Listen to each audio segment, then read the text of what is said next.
This paper was presented at the JCT Traffic Signal Symposium 2024, thanks to our media partner Highways News, and sponsored by AGD Systems, Four-Way Consulting, Traffic Group Signals, Smart Micro UK, TRL Software, PTV Group, Census Networks, and Starling Technologies.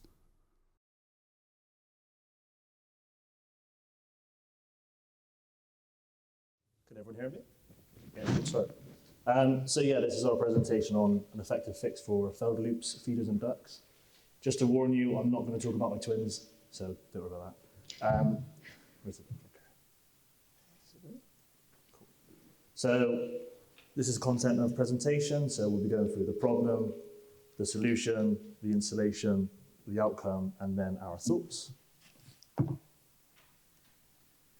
So, do you want to take the clicker? Okay, thank you. So every year I stand here and I witter on about detection, and this year is no different. We're all painfully familiar with the problem. We seem to be laying poorer quality surfacing half as often because our budgets have been slashed, and as a result we're seeing accelerated rates of loop failures. We can't recut those loops into failed surfacing, so we have a problem. And you add to that the fact that we're expecting equipment to last 30 years that's got a design life of 15. We've got blocked ducts, silted up ducts, collapsed ducts. If you're lucky enough to have equipment that you can still cut a loop onto, we can't even afford the TM. So, yeah, we're struggling. Basically, all the optimizers that we use, whether you're Scoot, Mover, VA, if your detection has failed, it will run like a bag of nails no matter how good you are at validation. So that's the challenge that I'm facing. It's been a particular challenge for me this last 2 years because I moved to Bath from Bristol. And I got asked when I started, please go and revalidate Bath. The whole thing? Yes. So I've worked my way around every junction in Bath, and I have found every detector problem you can imagine. Failed loops, mispositioned loops, missing loops, everything that you can think of. And I've used everything I can think of to fix it for the best price. But this site stumped me. This is Lower Bristol Road, Windsor Bridge in Bath. It's one of 3 river crossings. There's only 3, and they're really busy. All of my westbound detection at this location had failed. This was the problem, this building site to the north. The ducting for this site is on the north side of the road because there's high voltage cabling on the south side and we couldn't get in there. But there's now a building site on the north side, it's going to be there for another 2 years, and we can't access the ducting. And we couldn't afford the TM anyway because it would have been a total road closure because the ducting's on the wrong side of the road. So my detector position is 100 metres back from the stop line, nothing upstream for 300 more metres, so I can't stick something on the back of the upstream junction, and the downstream junction is too far away for the conventional, what I would describe as sort of basic, budget, affordable, nice detection. I couldn't get anything in there that would work. The only thing I had was a street lighting column. So I spoke to our street lighting department and I asked them to put me a commando socket on it at 4 metres high. And I then spoke to our lovely friends at Coval and said to them, I can give you a street lighting column to strap it onto and I can give you power on a commando socket. Can you build me something? But you're going to have to figure out how to get the data back to the controller because I have got nothing. Yeah, now I'm going to describe to you what they built for me. Mm-hmm. So we had a bit of a think about it, and the solution was really, obviously above ground detection. It's widely available when installed and can obviously give high quality data. To avoid occlusion, the detector should be placed close to the zones and loops being replaced. Obviously, any further and it gets slightly worse. This leaves the question, as Jackie said, of how to get it back to the controller. So a dedicated and robust wireless link, the DDCS, was deployed. Obviously, we've gone back to acronyms, which is a problem within our industry. Everyone uses them. So the key characteristics, the IP65 pole top unit has 2 electrical connections, a pigtail for LV connection to the lamp column, a Buccaneer socket for the any Topaz 2505 detector. It all mounts onto a 50mm daughter pole that supports the detector and clamps to the lamp column. The detector and data link can be aligned and aimed independently of each other. And then a card and a router at the controller receive the data and forward it to the controller. That's obviously how it looks. Essentially, you've got the AGT detector at the top, our system on the pole unit, the controller with the antenna, and then the cabinet unit. So, the installation itself, apologies, is quick, does not require significant interaction. You will need a loop or a cherry picker. Obviously, the pole top there will need you to climb up. Power was taken from the lamp column, so as Jackie said, make sure you talk to your lighting people. Only minor TM is required for a short period of time, and the controller may need additional I/O to accept inputs previously routed via loop detector packs, which is obviously, we use an intelligent backplane interface card accessory that can reduce the I/O demands. Again, this is a view of the AGD650, so you can see where the detector sites was. And then obviously we've got numbers between 1 and 2 and showing cars, bicycles, people going through that area. As you can tell, I'm from Bristol, so I have used that road very often. It does get very, very busy. The outcome. In the absence of loops, there was no before data, so we couldn't really do a comparative assessment. However, the patterns from the 2 detection zones followed the expected profiles most of the time. So we did see this. We're very worried until we saw that there was a crash, and that's obviously where the data was come from. Again, this is the same view as what Jackie showed earlier. That's where the controller location is with the red arrow, and then that's the lamp column for the detector in the yellow. Pass it back over to Jackie.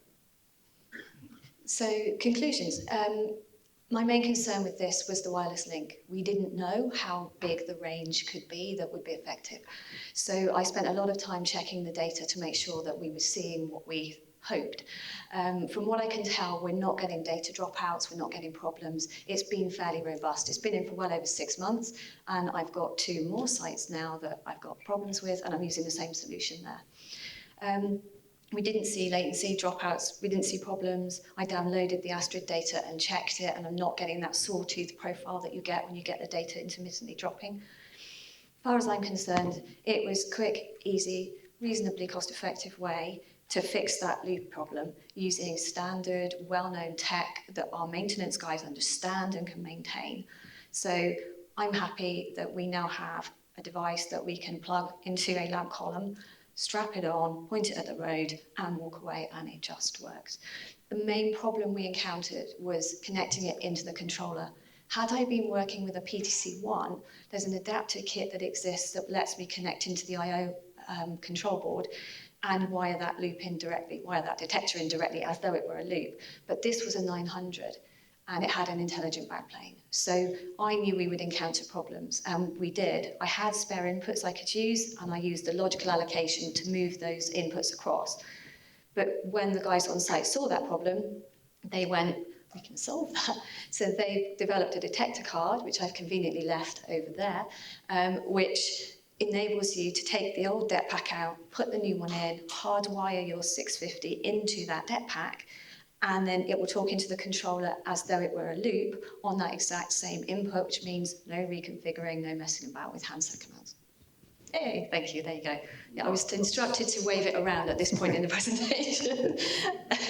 So as far as I'm concerned, it works, it's easy, and I have a very cooperative street lighting department, so I had no problems with the install. So yeah, we're still green, so I'll just mention this. This is something that happens, I've noticed in the signals. I got this working beautifully, had it validated, I walked away, it was lovely. And then somebody came along and put a contraflow through the middle of my site, which was quite annoying. But what was good about this is I went out with my maintenance engineer and a set of ladders, and we turned the 650 180 degrees and redrew the zones so that the detection zones were this side of the contraflow, and ran it on with a shorter journey time and some adjusted validation parameters, and that ran for the 3-4 weeks during the roadworks, no trouble. And as soon as the roadworks went away, we put the loop back to where it needed to be. It is something that I couldn't have done if I'd have recut those loops and paid all those thousands of pounds to put new ducting in. So that was a nice little bonus. So there we go, that's everything. There's now a product that exists that enables you to take advantage of street lighting columns for scoot or mover detection. Thank you.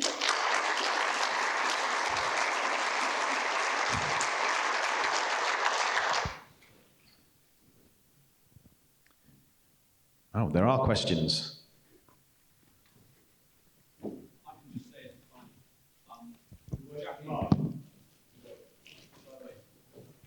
It's on its way up.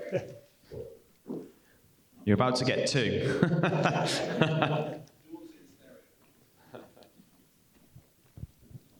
Thank you very much. Greg Pearce, BCP Council.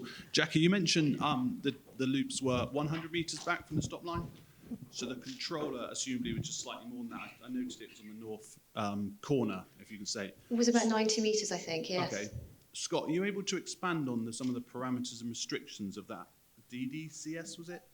Yeah. With regards to distances, max kind of totals, etc. To be honest, obviously, this is one of our first sites we've had with this. So as far as we know, it could go further, it could go shorter, but until we've had more test sites to figure it out, we haven't been able to push it. It could be something that we could look at working with people on. But as far as I could tell you in terms of the actual distance, we haven't got a set limit yet to say where that's where it would finish or that's where it would work to. And it's going to be site specific because there'll be bends, trees. You'd have to literally look at it case by case. But we had direct line of sight, and at 90 metres it was fine. I don't know that I'd want to go much further than that, but yeah.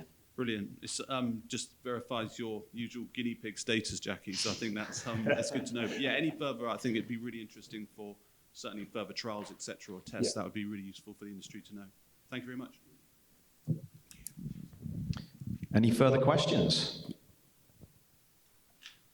I don't think so. You got off lightly. Happy days. Another round of applause, please. That was really good.